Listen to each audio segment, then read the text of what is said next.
check this shit out. You don't want to see me dance, but I will tell you, these two guys that I know, I got on today, check this out, boys and girls. They know how to cut. Oh my God, can they dance like holy?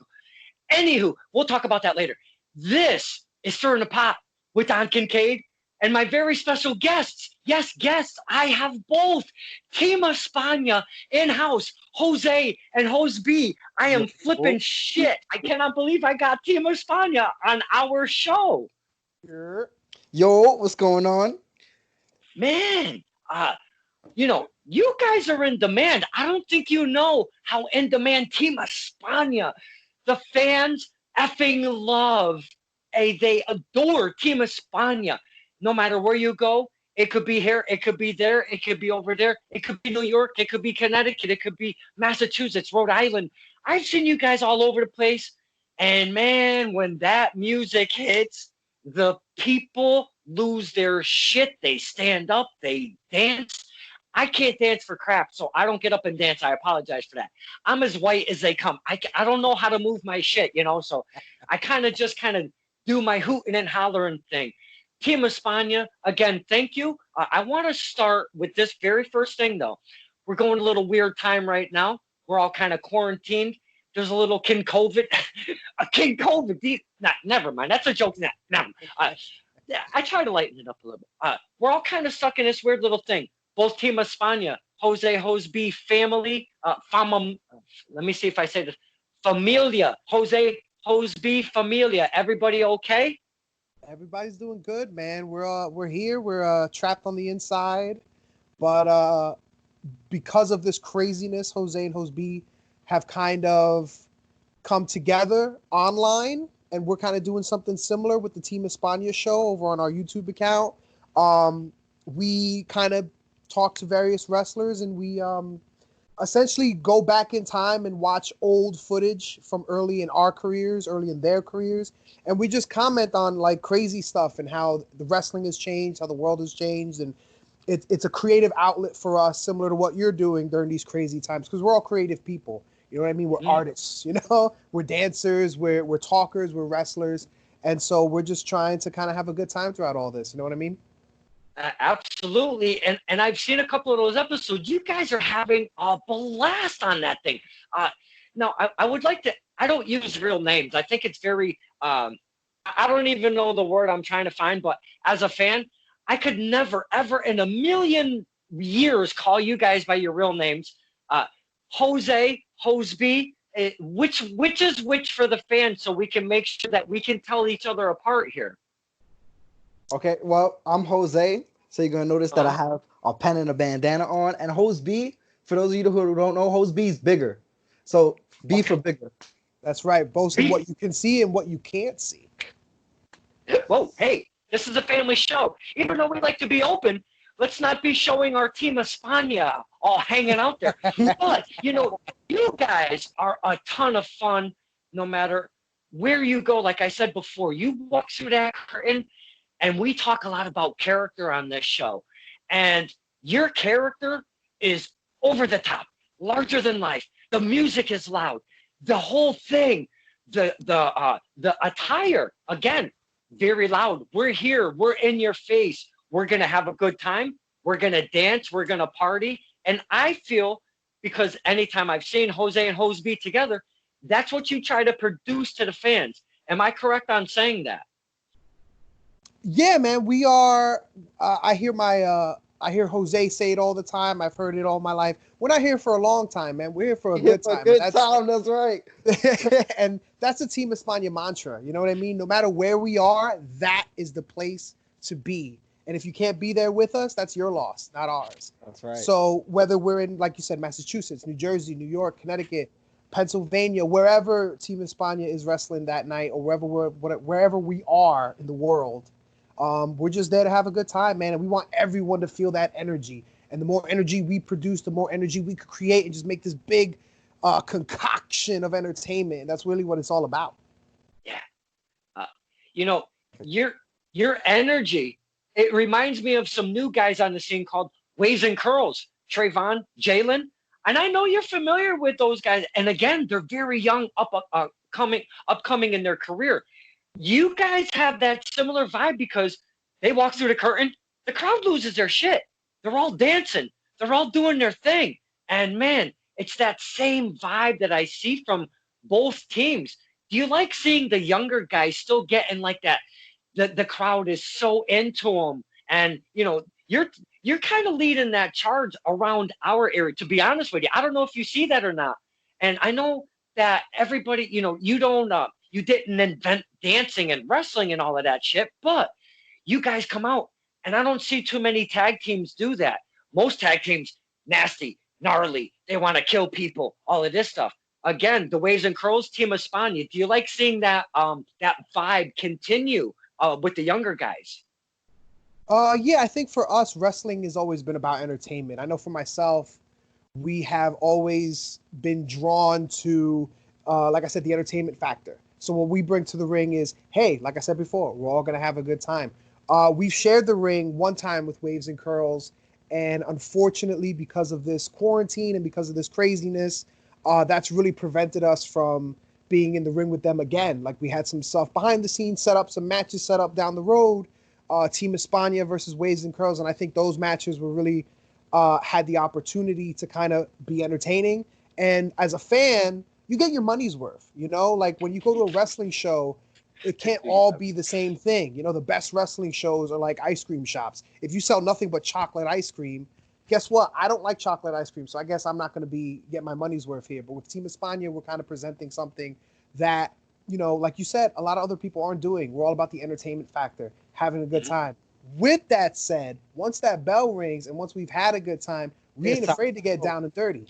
Tell him, Jose. Oh, it's definitely time to go. And one of the things I think we were talking about, there's a similarity between us and Waves and Curls, and I think you can see like they're genuine. Like they're not trying to pursue a character or anything. And I think that's the same thing with me and Hose B. Like we're early in our career, we were trying to be something that we really weren't. And as you get more comfortable and you just have a certain chemistry with your partner that everything clicks and you feel the authenticity from them. Like once we're out there. They say you find yourself. It takes a little bit to actually find yourself as a wrestler. May it be a character, may it be your moveset, may it be promos, may it be what you're wearing for gear. There's so many things to make one single wrestler, but you guys are doing it as a tag team. It has to be double tough a little bit because now you've got to come up with these cool tag team moves. What are the tag teams that you kind of take some of your moveset from? Because as fans, and I know you guys are fans of wrestling, there is no effing way that you two are not still fans of wrestling. What are the tag teams you guys were looking at going, you know what, we could do that, but make it our own? I think what was so cool when Jose and Hose B first got together in the ring was that Jose really was influenced a lot by tag teams of a newer generation. A lot of independent guys, a lot of guys. Yeah, they were in the WWE. I'm a little bit older, so for me, my inspirations and people that I studied and people that I would, quote unquote, steal from were from the WWF. If you get what I'm saying. So like after a certain point, I think he rubbed off a little bit of me. I rubbed off a little bit on him, and at a certain point, we flip flopped. I was watching newer guys and independent guys and just being inspired by that. And he was kind of being inspired by guys from the 70s and the 80s. And we can come back together and go, we always bring something new and inspired by two different things, whether it's, the old school, the new school. We find a way to make it fit who we are as people. And to your point, it did take us a little bit of time to figure out who we are as people. Yeah. But once that light bulb goes off, it's like, wait a minute, like I'm doing this here, I'm doing this in my home, on my block, on the streets. Why can't I do this in the ring and get paid for it? So in terms of like specific teams, I mean, for me originally, I loved the Rockers growing up. The Rockers, Shawn Michaels and Marty Jannetty were like to me, like the definition of tag team wrestling. And then the Nasty Boys, which you kind of see a little bit now with us, and Los Guerreros. I think that's where me and Jose kind of, we kind of meet there with Eddie Guerrero and Chavo. Definitely. And for me, if we're naming teams, I would say teams like Motor City Machine Guns, Consequences, Creed, and Jay Lethal at the time. Like just I was a big TNA fan. Guys like that, I Yeah. definitely enjoyed. Lethal Consequences, man, they were great. They were Earth- great. I haven't heard Young that Bucks, name in forever. Everybody calls him yes, Xavier. Holy cow, my man. yes, I was a huge fan. He's come out with all the Apollo Creed stuff. It was definitely dope. But yeah, definitely like it was cool to have a partner like Host B because he definitely did show me like the old school wrestling because I came up where there's a little bit of an age difference and I came up more in the time of like ruthless aggression and like the TNA era. So it was more like I feel like wrestling was time to go and everything, as opposed to Host B time was more character driven and everything was over the top. It was the attitude era and larger than life. So I feel like we definitely influenced each other and it helped us out tremendously. Yeah, the cool thing is even though we're different people, and even though we're different in age a little bit, I'm a little older, he's a little bit younger. We have similar backgrounds. We have a similar upbringing. We look at the world from our perspective very similarly. So even though we're inspired by different things in different times, we're both similar people. So I think as a tag team, that gels really well, in that we can do things differently, but still come from a place that is exactly the same as the other person. I can look at him and know what he's thinking. He can look at me and he knows when I'm blown up. And say, all right, buddy, get out of there. You're breathing heavy. It's my Time to turn. go. So and with tag team wrestling, that's really what you need to kind of just be able to look at your partner, know what he's thinking, and he knows what you're thinking, and you're exactly on the same page and where you got to be in terms of where you are in the match and where you are competing. And I feel taking the old school, your influence, and throwing it his way, and him taking his new school influence and throwing it your way, you guys, again, and I'm not licking your ass because you're sitting here with me. You guys really bring everything to the table: the personality, the charisma, the holy, just the ring prowess. Like you said, you get in the ring. We have fun, but don't piss us off. You get in a ring, and man, you guys know what the hell is going on. You're always safe. You always have fun at the same time. And that's what I really love about you guys, because it's not just a gimmicky thing where you're not that good in the ring, or you don't use your voice at all and you just dance a little bit to use kind of eye candy to fool us, because we're easy. I mean, let's get real. We as fans are easy as fuck. But you guys bring a whole package: the entertainment, the gimmick, if you will, the dancing, the party, the whole vibe. But then you get in the ring again, you're doing some cool moves, you're doing the ropes, you're doing all of this shit. I didn't say it, you did. Hose B kind of gets a little blown up. Jose gets jumped in the ring. And man, you guys, whoo, I'm sorry I said that. You guys really bring a party to the table when it comes to performance in the ring, and the party, the dance that I like to call the relationship between fans and wrestler and fans, because that connection isn't always there. But you guys seem to find it anywhere you go. How the hell do you do that? I think at the end of the day, we're still wrestling fans. We're still watching, the pay-per-views or the e-specials or whatever, AEW, WWE, NWA, whatever we can find.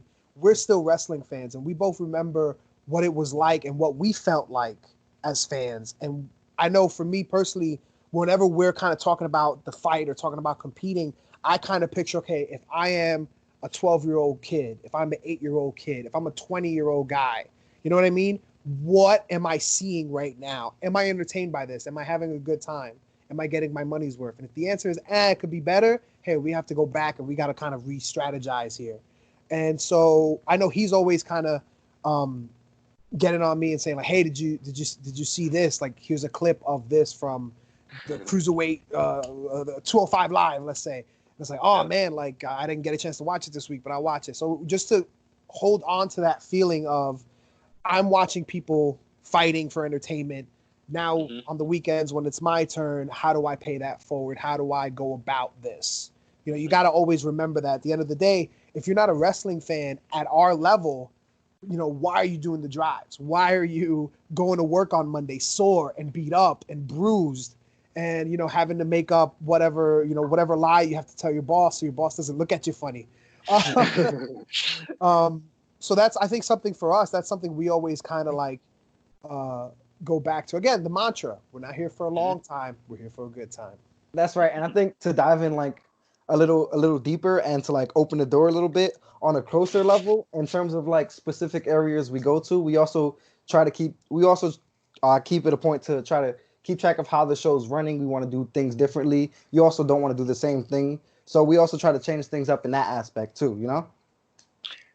Being stale is easy in wrestling because you see something, you get captivated by it, you put it in your move set or what have you, you start utilizing it, and again, stale equals lost in the shuffle. I don't think I've ever once, not one time, I've seen Team Espana lost in the shuffle. Holy shit, you guys are all over the place. You always have some really fun match. And I'm going to say one match in specific now. I'm going to go back a little bit at the Chop Shop because you guys really have a lot of matches at the Chop Shop that I've seen, personally, and some footage. Very character driven is the Rhode Island scene out there, especially being the Chop Shop. Wow, crazy ass bastards at the Chop Shop, might I say? Your guys, Jose Hoseby, and you went against some of my faves out of Rhode Island. Middlesex Express, Stephen Broad, Stephen Lust, Ooh. and it was for a big RWA show a couple years back. It was a legacy show. That event, that specific match, because both of you guys were in there, and I lost my absolute shit. I got up from my chair. I stood against where the ramp was. You know how it was a star where you would walk through the entrance? I stood back there with music blasting in my skull bone just so I could tape this entire match. And that was the very first wrestling match in its entirety that I've ever taped was at that RWA show because it was fucking Team Espana against the Middlesex Express. Take us on a journey for the fans that don't see. And this is the thing. We introduce you guys to new fans. Hopefully it's just not my dad and his dog that are watching this because that would really suck. Well, shout out to your dad and his dog. Right? So we'd like to introduce new fans to Team Espana, Middlesex Express, the Rhode Island scene, the Massachusetts scene, wherever we don't know about. Take us on a journey of fighting two guys like Stephen Lust, Stephen Broad, and having that damn Chad Epic by his side. Oh my God, that guy. So go ahead, Jose. It's funny that you mentioned that show specifically because Hoseby, do you remember this show? This was our first RWA show. This is our debut. Yes. Yeah, I remember it. I remember we were King Leon the Sixth and Team Espana had been on a show somewhere in Long Island, and he kind of reached out to RWA. He's good friends. He's good friends with the guys in charge there, and put in a word for us. And really, when you're wrestling and you're not on television, that's all you have is someone putting in a word for you. Mm-hmm. And, we were very fortunate for that. And I don't know if fans know this about Team Espana, but up until, I would say, August of last year, I didn't have a car and Jose didn't have a car. I still don't have a car. We're city boys. We grew up in the city. We grew up in an urban environment. There's buses, there's subways, there's city bike, there's all these different levels of public transportation. For when we were growing up, like I said, we had me and him, we kind of come from the same place. You didn't need a car to travel around. It's not like growing up in the suburbs. It's not like growing up in the country where you need a car to have fun, to travel, to do this. Everything was right there, right down the block. It was simple. Exactly. Everything's on the block. So for that show, we were nervous to be wrestling in Massachusetts for the first time. For us, it was a big step in the right direction, branching out, getting out there. And we were traveling with guys that we were friends with, and they were late in picking us up. And they hit a lot of traffic in picking us up. And on the way to Massachusetts, we get pulled over by a cop. I believe it was in Connecticut, if my memory serves me correctly. It was Connecticut, because that was the day everything that could go wrong did go wrong. I believe we got there just as the first match was beginning, if I'm not mistaken. Yes. And we didn't know, because the Chop Shop it's kind of a strange building where it's on a corner, but if it's your first time there, and it's the nighttime, everything is dark, you don't really know what's going on.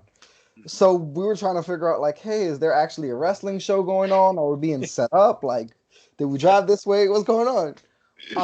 Eventually we found it, but woof, that was definitely one of the wildest experiences. And yeah, everyone there kind of understood, like, when you're traveling to a wrestling show, sometimes things happen, but they didn't know us from Adam, so um, we get together and we meet our opponents for the first time, and that night, being late to the show, meeting our opponents for the first time, wrestling them for the first time. Honestly, you never know what's going to happen in a match, but once that bell ring and in the first couple seconds of that in those moments, I kind of looked at Jose. Jose looked at me, and we kind of were on the same page of like, these guys and us have chemistry, and this is going to be fun. And we can finally exhale. We are now in the ring. This is our safe space. Even though we're punching each other and kicking each other and beating the crap out of each other, this is our safe space. We control what's going on. And it was magic that night. And afterward, the four of us just kind of looked at each other and said, like, we need to do this again, and we need to do this as many times as we can. And yeah, and that night was just going through that curtain. I believe the referee, I forget the gentleman's name. Oh my goodness, what was it? It was like his birthday or something. So we kind of involved him in the match. Coco. And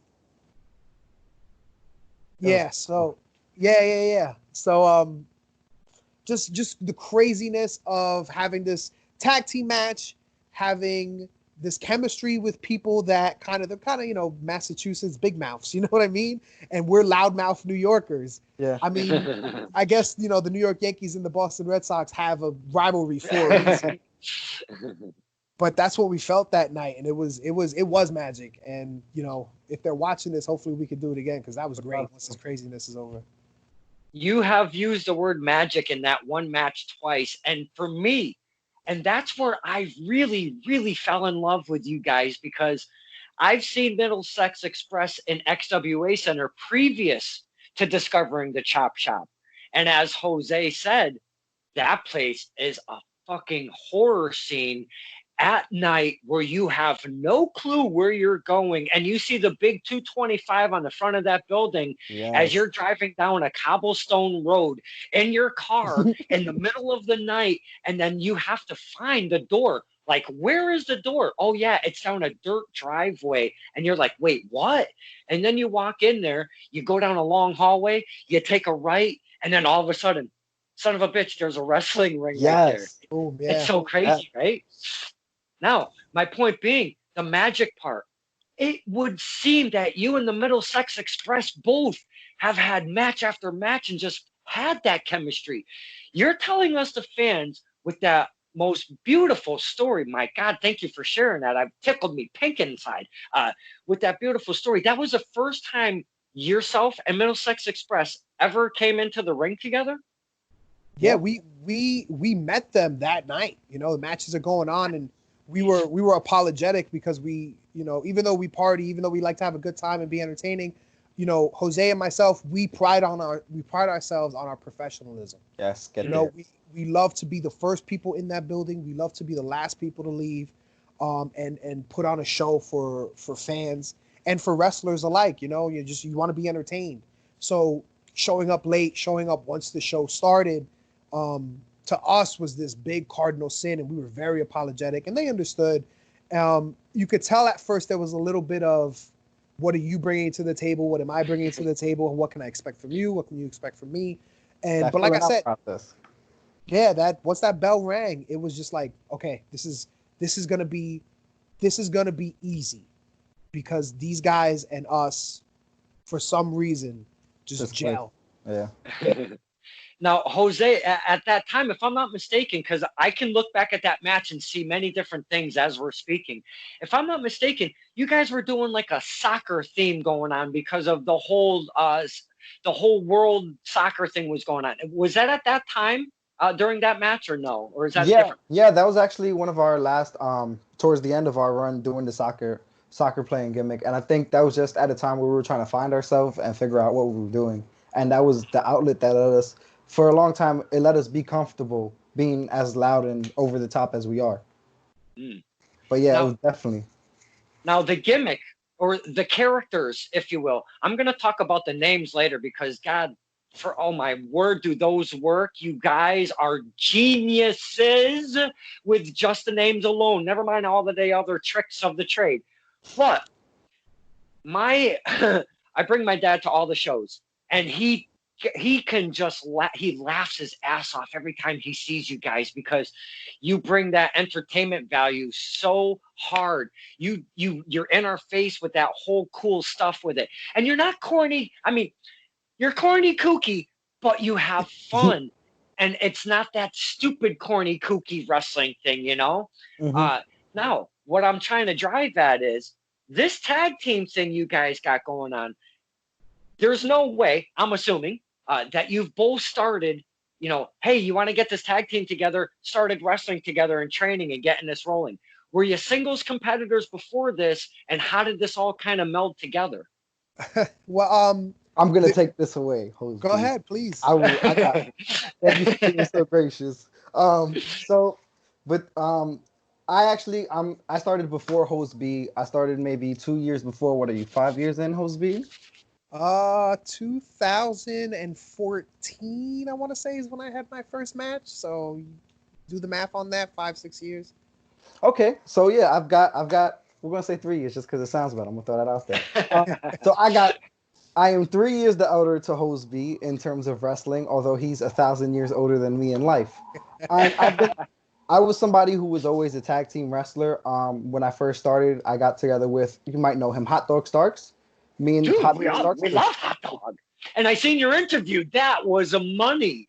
Thank you. That's one of my best friends. Me and him, we go way back, way back. But we were a tag team for a little bit, and then there was a period where I was just in the loop. I was doing different things because the team didn't work out with us for one reason or another. Still love him though. That's my boy. I hate to interrupt, but were you like a hot dog or what the hell were you? A hamburger? No, What was going on? No, so at the time, he was Shonuff. He was inspired by The Last Dragon, the film, and I was I was a Shogun, because I didn't quite fit the Bruce Leroy, but I was like, you know what? We're gonna be a team. I could be a Shogun. It's not a problem. And we were both heavily influenced by Wu-Tang and like Into the 36 Chambers and all that style, because you can't go wrong, you know. Well, I didn't mean to interrupt, but I had a vision of you being a hamburger, him being a hot dog. I'm like, holy shit! I'm gonna write that one down. Actually, I actually have a joke where Hot Dog Starks that if anything were to happen, knock on wood that it doesn't. I love you, Host B. If anything were to happen to him, that I'd reform with Hot Dog Starks and I'd be Chopped Cheese Chico. That was always a big joke. Oh my god, that's hilarious. Oh god. Yeah, sorry to interrupt. Please. No, it's all good. But so yeah, so I was doing that with Hot Dog Starks for a little bit. We were known as Team 24/7, and then for one reason or another, it didn't work out, and we were just in that loophole of trying things, and I didn't quite fit. I didn't enjoy doing singles matches. I always preferred doing tag team wrestling. It's something that always grabbed my attention as a kid, like we were saying before, Los Guerreros and Motor City Machine Guns. But Hose B originally was going to be a part.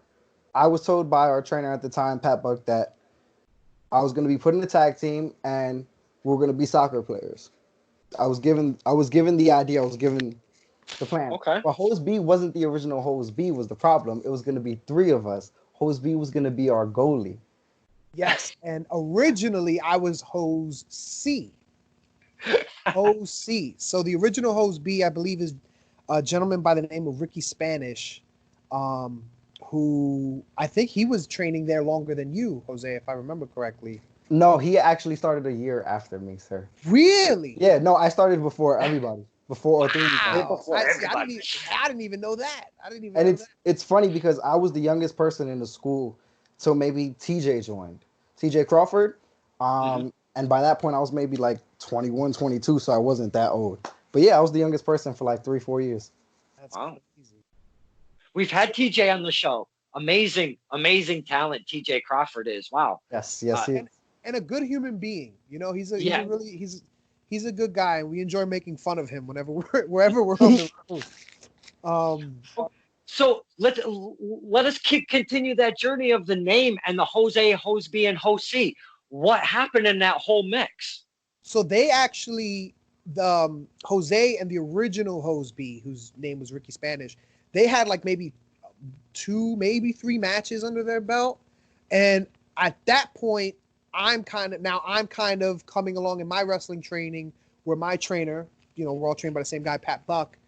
He's kind of like, we need to find a character for you. Or we just need to find a spot on the show for you. Just because, you're coming along and, you work hard and you deserve an opportunity. And Jose put in the word saying, hey, me and him ride together. Me and him hang out together. At that point, 6, 7, 8 months after I took my first wrestling bump in a ring, I discovered that, he's from, hey, we have a similar background, the same environment. Similar areas, yeah. Same areas. So, like, he didn't have a car, I didn't have a car. So we would, hey, you live here, I live there. Let's find somebody to give us a ride to a general area. And we'll, we spent a lot of time together before Team Espana and kind of realizing we have similar upbringings and we're similar people. I'm just 1,000 years older than him. So, I appreciate that. So what happened was, it was legitimately, if my memory serves me correctly, and Lord knows it's failed me in the past, but if my memory serves me correctly, it was about 3 days, excuse me, 3 days before an independent show. So we're at training on a Wednesday night. 3 days later, there's the show on Saturday. There's this big battle royal, and like really it's an opportunity for guys who don't have a lot of experience or who aren't really doing anything at this show to kind of get on the show and just get in front of a crowd and, bust a move, so to speak. And that was when me and my trainer had that conversation, and Jose said, well, we hang out all together. Him and the original host B are kind of looking to make it a stable of soccer players, their own soccer team, so to speak. The whole team Espana. And I was, and I was going to be the goalie. And he was like, that's great. And I got, this bootleg soccer gear. And I think I even wore Jose's soccer jersey. My Barcelona jersey with gloves. Because it was so short notice. This wasn't something I was planning for. This wasn't something that, we were good friends. Don't get me wrong. And we're brothers now. But I mean, at the end of the day, I never pictured myself as a tag team wrestler. I pictured myself as a singles guy because growing up, like I was just, as a fan, that's what sparked my interest, so to speak. Now, as a tag team wrestler, I'll tell you 100%, I would much rather watch the best tag team match versus the best singles match because there's so much more to play with. There's so much more things to do in a tag team match, and it just made me love tag team wrestling. So fast forward past that show, I'm now the goalie. The original host B has some personal issues, has some personal problems.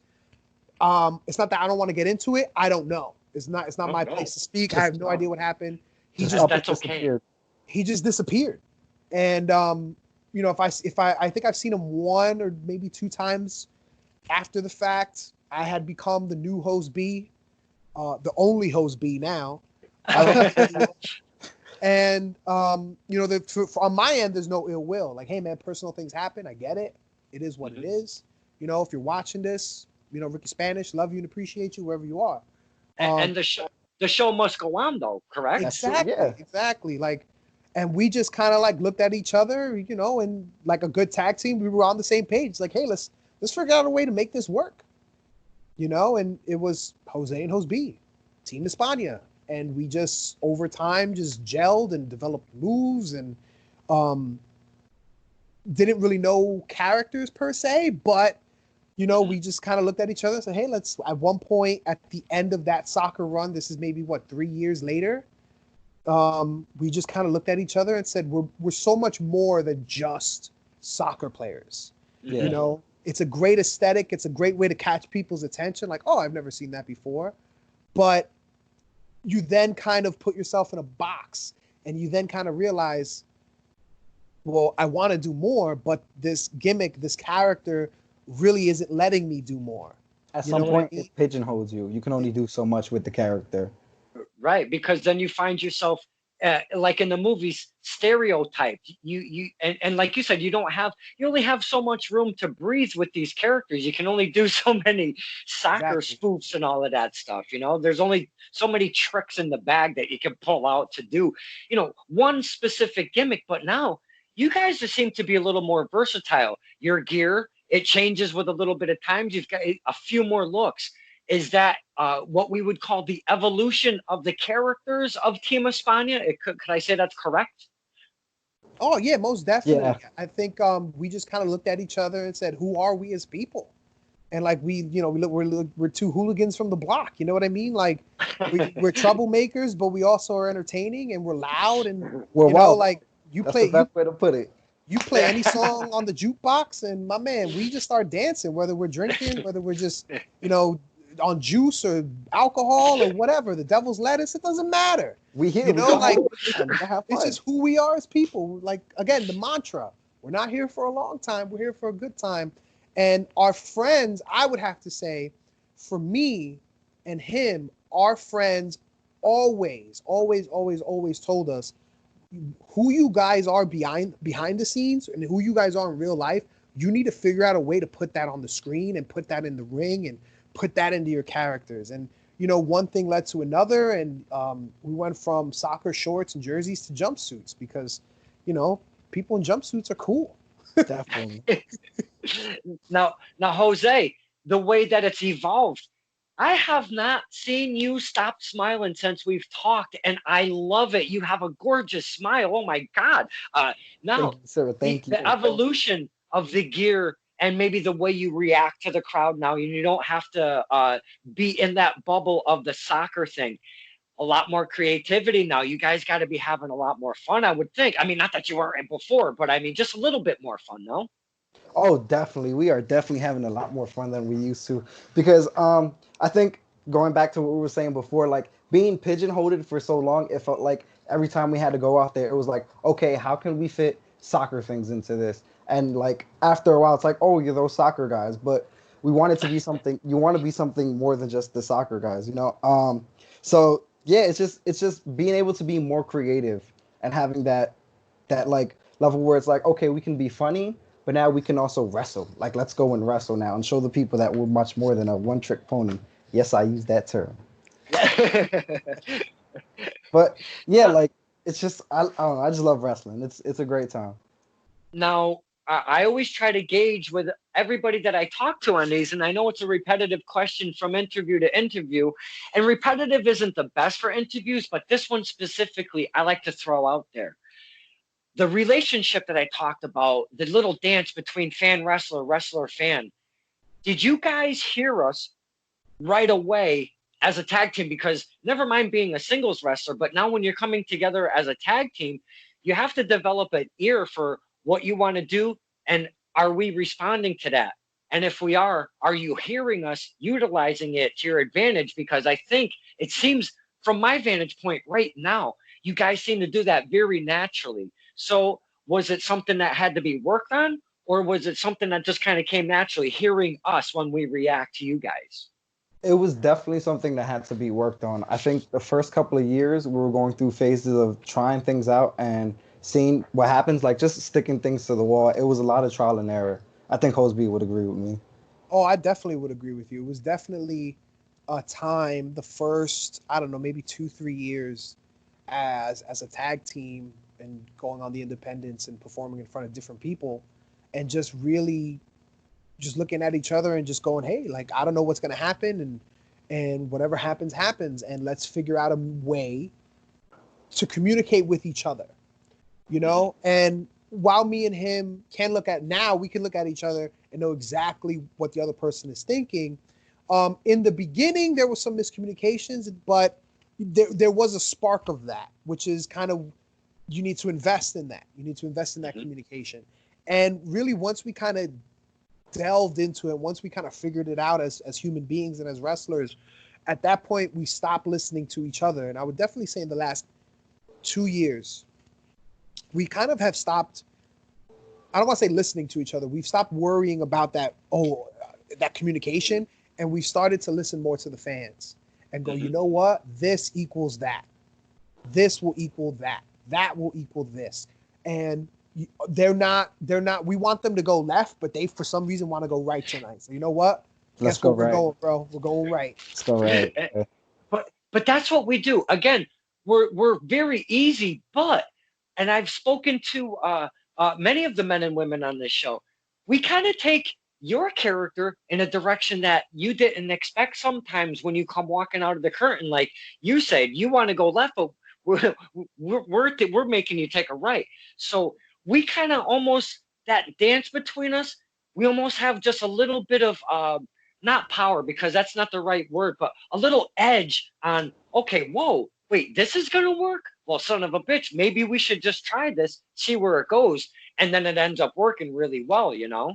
Oh, I agree with you wholeheartedly, and really, um, before this quarantine got really bad, and before the coronavirus became this serious thing, there were wrestling shows that were saying, you know what, like, if, as long as we can still run, let's have a wrestling show, but we just won't invite the fans. And so Mhm. we've wrestled in front of, auditorium filled to capacity with people, and we've wrestled in front of, Nobody. the guy filming it. You know what I mean? Like, nobody. And it's a different animal, and it's a different beast. And really, we're always going to prefer, like, I would much, and I've told this to Jose, like, I would much rather wrestle in front of 20 people, 30 people, 40 people. I would much rather wrestle in front of fans that are invested, that care, that are there to have a good time, that are giving you that energy. Yeah. That, you know what? I know you, as a fan, I know you want me to go left. I'm going to go right because I don't feel like going left today. They're Mhm. serving alcohol at the bar and I'm a little drunk. So I'm going to go right today. To hell with what you want as a wrestler. I'm the fan and this is what I want. And Mhm. so at the end of the day, it becomes, okay, I hear you. And if you're a wrestler and you have that ability, you're going to have success. And be able to kind of go, well, we wanted to go this way. We hear you guys going here. Let's go over here, see what happens. And maybe you end up in the middle somewhere. Maybe you go completely where they're going. But at the end of the day, there's this symbiotic relationship Mhm. between the fans and the wrestler. And if you don't understand that relationship, or at least respect that relationship, all you're doing is painting by numbers. And you can see a painting that's great, and oh my god, like, 1 is red and 2 is blue and 3 is green. And don't get me wrong, those are cool and those are okay. But the best paintings are the ones where the artist is just listening.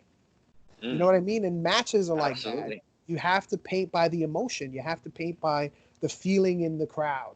And Mhm. so we've wrestled with no crowd there, and it's really like, me and him are communicating, and like, this is weird. And it's hard to create energy when it's not Mhm. being given to you versus all this energy is being given to you, Right. and you don't know what to do with it. That's a Yeah. better feeling. It's better to And have it too does. much than not enough. Yeah, and like Hoseby was saying, it doesn't take many of us to really kind of get that energy flowing, because as long as a couple of us are doing it, it does make a domino effect somewhere throughout the room. And then people are like, oh, these are the guys we're supposed to cheer for, or these are the guys we're supposed to boo for, or what have you, you know? Hmm. So that domino effect between fans, it really happens if it's in a small number or a big number. And I love you guys for bringing that up, because and I know, they say if there's, one fan or 100 fans or 10,000 fans, you have to wrestle all the same. But that vibe just isn't there when that energy isn't there from, to make that whole dance happen, if you will. Yeah, and it just adrenaline kicks in when there's Hmm. 20, 30 fans screaming and invested in care versus, I don't know, 100 fans who are there because their nephew is on the show and he's wrestling in Yeah. the first match and you're And not at that wrestling them. So Yeah. Yeah, and at that point it becomes concerning because like, damn, what do I have to do to please these people? I basically have to Hmm. take myself to the next level, and it's definitely 20 people who are into it over 100 just sitting on their Yeah. hands. Please Yeah. make some noise. Absolutely. yeah, no, we So, definitely look. I don't mean to interrupt. I'm sorry, but we no, no, definitely no. look Go at ahead. each other and go, you know what? There's 200 people here, but really those 15 in this corner over here are making the most noise. I don't know if it's because Mhm. they've been drinking. I don't know if whatever, but But it's let's working. who we're gonna perform for. Not the 200. We're gonna perform for those 15, We and it's want gonna you feel like 200, even though there's only 15. we want you louder than Team Espana because Lord knows once it's go time, we are the loudest people in the building. So we want you louder than us. I find that with some of the fans, the music hits, they want to be louder than that because now it, like you said, it's go time, baby. It's the party starting. Uh, Now, because you guys are quite close, you live not that far away from each other. I am so curious on this question. Do you guys hang out and say, hey, man, I got a move that I want to work on. Let's get together. How do you practice double team moves? Do you go to a facility? Do you hang out in somebody's living room? Start chain wrestling, fucking around with each other, throwing each other in and trying to do cool shit. How does all of that stuff work out between you guys? Because you're so close. We there was a long period of time where we both were training at the same wrestling school. So it was a little easier for us 2, 3, 4 times out of the week. And for me personally, it motivated me as a human being to go to this wrestling school on days where I didn't want to go, on days where maybe I hurt myself at a show the weekend before. Maybe I had a long, crappy day at work. Maybe I have 10 things to do at work and I don't have the time. It motivated me to know that he was going to be there and he was going to be disappointed. By he, I mean Jose, pronouns, pal. That Jose was going to be disappointed that I didn't show up. And it wasn't that, hey, he told me to show up, but it was just this unspoken, I don't know if it's a competitive thing or this unspoken kind of deal we made where like, no, we're going to be the hardest working team. We are going to outperform everyone that is put in front of us. And we can only do that if we're consistent. And we both had that mentality. And I would motivate him on days where he didn't want to go, and he would motivate me on days where I didn't want to go. And, you know, it was like, I wouldn't say 5 years or 4.5 at the very least. Nah, it was 5, fam. It was definitely 5. And not to cut you off, but real quick, you ain't never said that, fam. So samesies. There was definitely days where it's like, nah, I'm gonna play sick. I don't feel good. I'm gonna go home. I'm gonna take me a nap and watch me some TV or something. Because everybody has those days where they're just not motivated to do something. But there was always a piece of me that was always like, no, I know Hose B's gonna get there. Like he wants to work on A, B, or C, or like we have things like we both have life going on. There's no reason, and like it definitely gives you like that's the best part about having a partner too is it gives you that little extra kick in the ass to be like, all right, I'm not just doing this for myself. Like it's a team effort. Like we do this together. Yeah, and even not even training on independent shows, on you know, making a drive out in the middle of a blizzard, in the middle of a rainstorm, or you know, when you have personal stuff going on, you know, kind of looking at each other and going like, well, we made a commitment. Let's live up to that commitment, and then tomorrow we'll deal with whatever we have to deal with. Mm-hmm.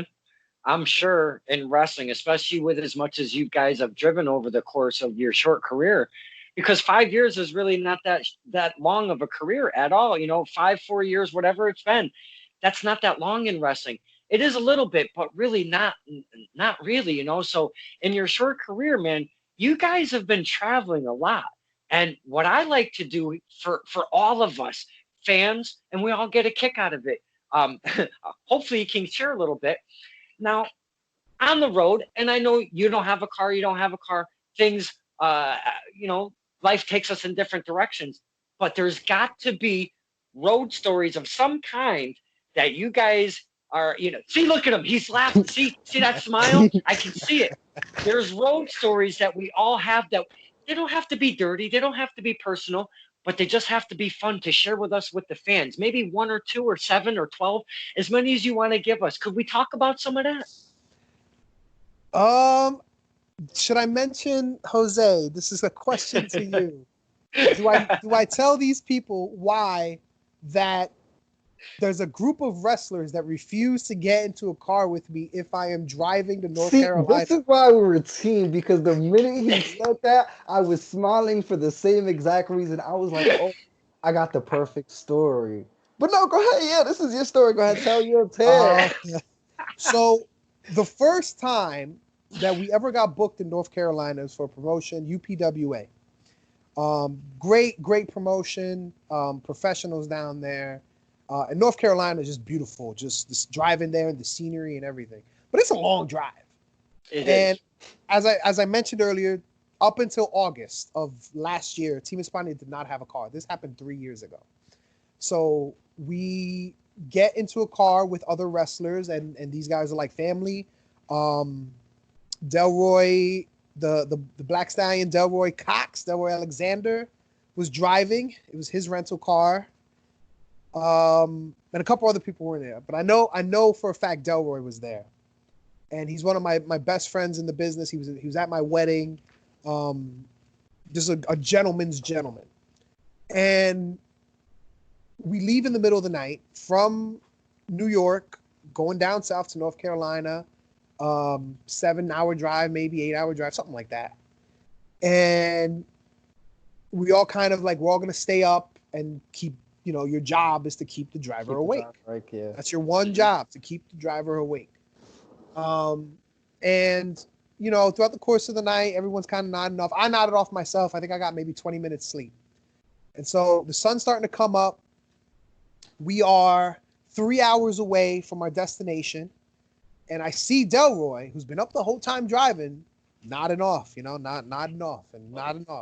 And I just go to my dear friend. I said, look, man, I know I don't have a car, but I have a license. If you really need someone to take over, like give me the tag, bro. Like I will drive.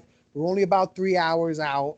Even if you just want to sleep for an hour, you could take back over. But like get some sleep.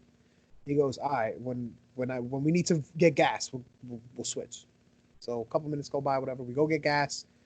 I get like 2 coffees, and we are out of there. We are driving. We are about 2.5 hours out. And Jose is in the back seat, nervous, because he's never seen me drive before. And every 10 minutes, are you sure? Are you sure? Are you sure? Just like a little voice, yo, papa, you good? I also want to like, preface this by saying, you already lied on my good name, sir, because everybody nodded off except for me. I was the only person in the car to stay awake the whole time. I was getting there. I just had to make sure, because you was dropping hints that we was all nodded. Nah, I was up, Papa. Yeah, no, Jose is, I think, in my career as a professional wrestler, Jose is the best person to have in the car with you, because he will keep you up. Like, he never sleeps. He never sleeps, unless it's like something we all agree, hey, we're gonna go to the rest area and take like a 45-minute nap or something like that. He's up. He's suffering with the driver. Yeah, I'll be up there. I'll ask you the same question 4 times just to make sure you're awake. Oh, hey, so what time is it? I'll ask you that in the same 5-minute span to make sure you're up and coherent. Not a problem. So everyone's sleeping, except for Jose. And then finally he kind of whispers to me, because I swear he doesn't want to compliment me in front of other people. He whispers in my ear, hey man, you're doing a real good job. I'm proud of you. I'll be honest, I didn't think you could do it, but we're almost there. Good job. I'm gonna go to sleep. And we are about a half hour away, right? A half hour away. We've driven from New York. We are in North Carolina. We are 30 minutes away from the building. It is probably early morning, 10, 11 a.m., something like that. Like I said, we left in the middle of the night. We are a half hour away. I am driving. All of a sudden, I start nodding off. I'm like, okay, 30 minutes. I can hold off for 30 minutes. And once we get there, I am knocking out. I don't care if I got to take a nap in the car or whatever.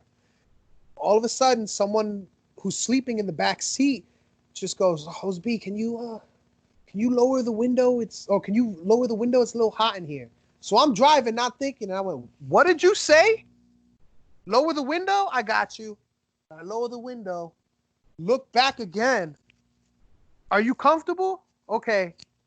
Delroy, who's sitting in the net right next to me, goes, Jose B, the road, man. We're on the grass. I'm like, oh my God. So I kind of like jerked the car. Like, I kind of overexerted it. I had reacted calmly, just gently back on the road. Everything would have been fine. That's not me. I'm on 20 minutes sleep. I'm a passionate Hispanic. Sometimes I overreact. I jerk the car right. It goes all the way back on the road, and we almost get into a car accident. So I jerk right, almost crash into a car, and jerk back left to get away from the car. We crash right into the divider. Wakes everybody up. Jose, who was sleeping on the window like this, I bang, you know, just got to sleep. wakes This up is because the his head first was banging time. on the window. I just went, oh my God, is everybody okay? Delroy, who is, like I said, I mentioned earlier, he's a gentleman's gentleman, calm, cool, and collective. This man is like the Fonz, just cool, you know, easygoing. Never seen him mad except for that one day, because he woke up, he looked at the car, he looked at me, says, "Get the fuck out of the front seat." Pardon my French, but like I was like, oh my God. So I jumped from the front seat into the back seat, and he goes, "Everybody out." The side of the car was damaged. Hold on, sir. One more thing. When he jumps through the back of the seat, now I've seen Hoseby do a moonsault on several occasions. I've never seen this man jump more gracefully in my life. And when he jumped from the front seat to the back, you would have thought he was an Olympic diver. Continue. Well, the man, I've never seen Delroy that mad. So Oh that was my God. motivation, you know, like, oh, this dude is, because I like to think I'm a confident male. You know, I can size somebody up and go, you know what, me and him got into a fight, I could take him. But with all the humility in my body, if me and Delroy ever got into a fight, he would Delroy kick beat my me. culo. Yeah. He would beat the crap out of me. He's like, yeah. That's a loss. But so whatever, I dive into the back seat. We all get out of the car. Like I said, shout out to North Carolina, because some people actually pulled over, helped us out, stopped traffic so we can get from one side of the road to the other side of the road that had more space. And we just looked at the car. We figured it out. The car could still run. We drove to a CVS just to kind of get duct tape and piece everything back together. Luckily, Delroy had insurance on the car, and so nothing happened. The problem was we had damaged the wheel, and the car could not go over, I want to say, 45 miles per hour. Yeah. Oh shit. So getting to the show, the car got there in one piece. We performed that night. It was also a Kevin Sullivan seminar. Was also right before the show. Oh my God, I forgot about that. You're right. That was the same show. And so, you know, some great advice, some great stories, some great stuff. You know, got to meet Kevin Sullivan, the devil himself. And we performed that night and had a great time, sold some merchandise, met some great fans, made some great wrestlers. And then we go get food, and we all look at each other and we go, we got to drive this car back to New York. Oh my God, that's right. And so, yeah, I see you, Don. I see your face change, because we all made that same face. So what should be a 6-7 hour trip with crazy wrestlers going 200 miles per hour, allegedly, turned into this like 11-hour ride where if the car went above 55, it started violently shaking. Yeah. Violently shaking. And we all look at each other. This car breaks down. We're screwed. We're screwed. We have no way to get home. We don't really know a lot of people down here. This is everyone's first time wrestling in North Carolina. You know, it was just a scary time. Somehow, the car makes it back to New York City.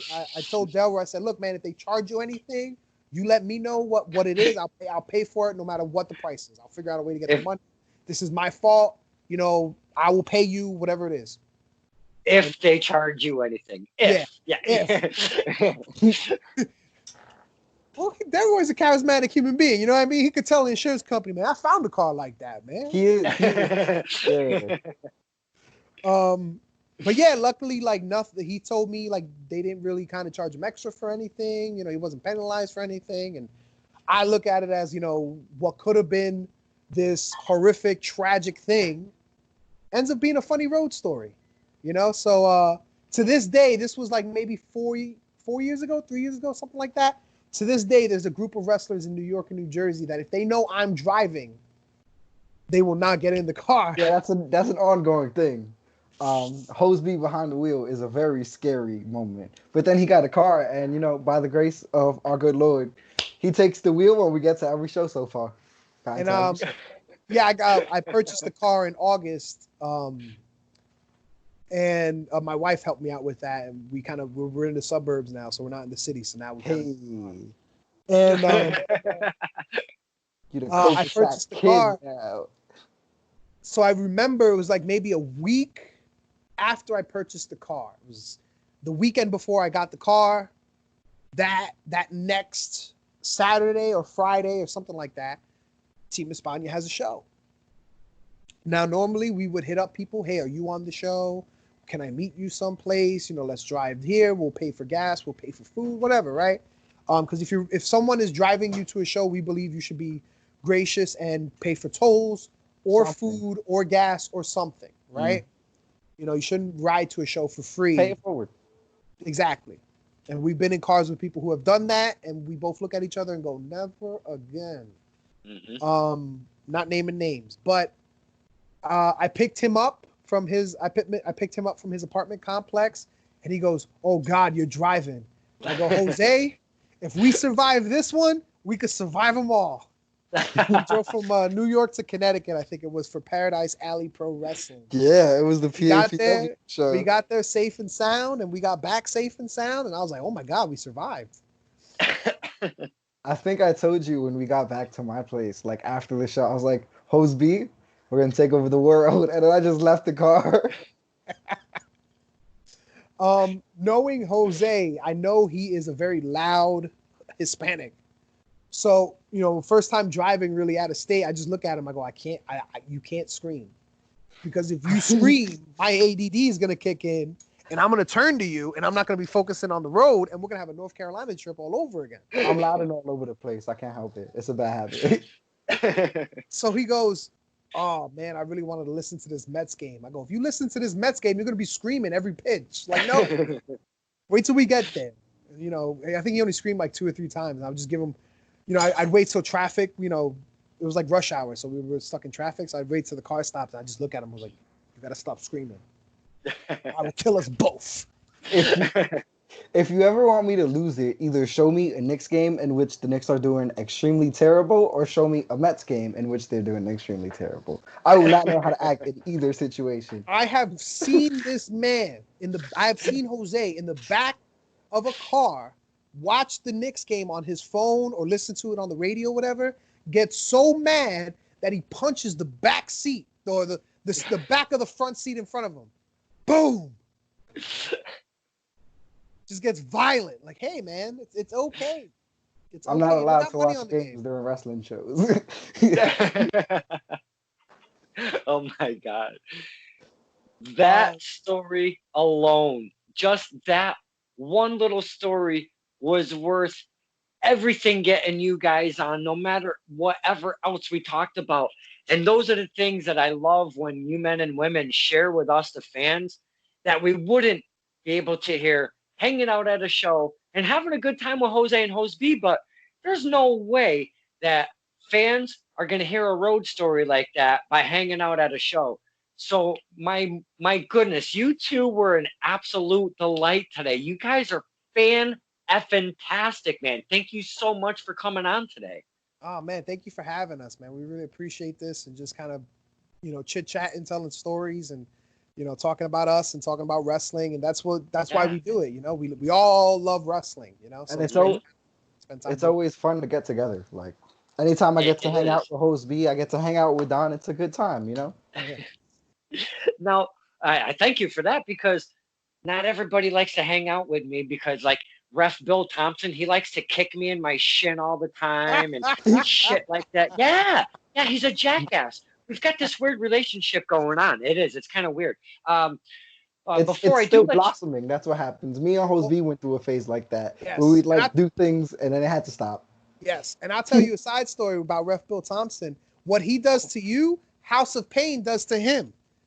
So it's all circular, man. It's all circular. I love that you just told me that. I will sleep so well tonight. Oh my goodness, that's amazing. Thank you. I can just see, I have a vision of, oh my God, I am going to sleep so beautiful tonight after hearing that information. Oh man, that's vital information we need to know. Now, before I let you guys go, how do the fans that don't know you or the fans that do know you that haven't been able to follow you or find you, give us the old Twitter, the IG, the Pornhub, not the Pornhub, the, the YouTube. You guys got a show going on. Give us all of that cool stuff so we can find you and watch your content. Sure. So you can find us on all social media platforms. On Instagram at Play Team Espana. On Twitter, you can also find us at Team Espana. On Facebook, at Play Team Espana on Twitter. Play Team Espana for Instagram, Twitter, and YouTube. And for YouTube. For Facebook, it's facebook.com // Play Team Espana as well. So really, if we muddled through that, just Google Play Team Espana, and you'll find this face, you'll find that face, and you'll be entertained. One more thing. We didn't talk about that cool little show that you got going on. What's the premise? What's going on there? The Team Espana show? Yeah. That is Jose and Hose B finding ways to deal with this quarantine. And the best thing that we're able to do, we can't use our bodies to perform. We're going to get creative and we're going to watch matches, whether that involves him and me, whether that involves a guest, whether that involves just talking about, WrestleMania and the Firefly Funhouse match and Boneyard match. We kind of get together online like how we do here, and we talk about wrestling and we watch old wrestling footage as well as some other surprises, and we bring on guests that we know, that we hang out with, that we love, and guests that want to have a good time and are willing. This is kind of the me and Jose haven't talked about this, but the guest has to be willing to watch an older match of theirs, something that happened years ago. And it's always fun as a performer, as a wrestler, to go back and watch stuff from your first year, your second year, your third year, your early years, so to speak, and go, man, I was terrible. Or, sometimes go, wow, that was actually pretty good and pretty entertaining. And I might bring that back, so you never know what you're going to get. Well, I would expect nothing less than a bunch of fun on the Team Espana show, man. I've been watching it. I can't wait to see more because, I would hope this would end by this weekend, but it's not, man. I think we're in this for a little bit longer haul than a lot of people expect. So please don't stop that content, because we gotta have fun all together while all of this dumb shit is going on. So I appreciate you guys coming on. I appreciate the show, your characters, what you bring to the table as wrestlers, and I cannot wait till all of this crap is done. We can kind of get back to some normalcy and bring back wrestling in our lives, because, man, do you guys love having fun? And us, the fans, we love having fun with you guys. So I cannot wait till that happens. Yes, we can't wait for it either. Once this is all over, we're back at it. We're back to have a good time. Remember that. This is Stirring the Pot with Don Kincaid and my very special guests, Jose and Hose B. They make up Team Espana. This was such a great journey. We got road stories. We got all sorts of cool stuff. Thank you guys so much for spending the time with us, the fans, today. I appreciate it. Oh, thank you, man. We appreciate you. We appreciate the fans. And I can't wait to watch. I can't wait to see who you have on next. Yeah, it's going to be a blast. Thank you.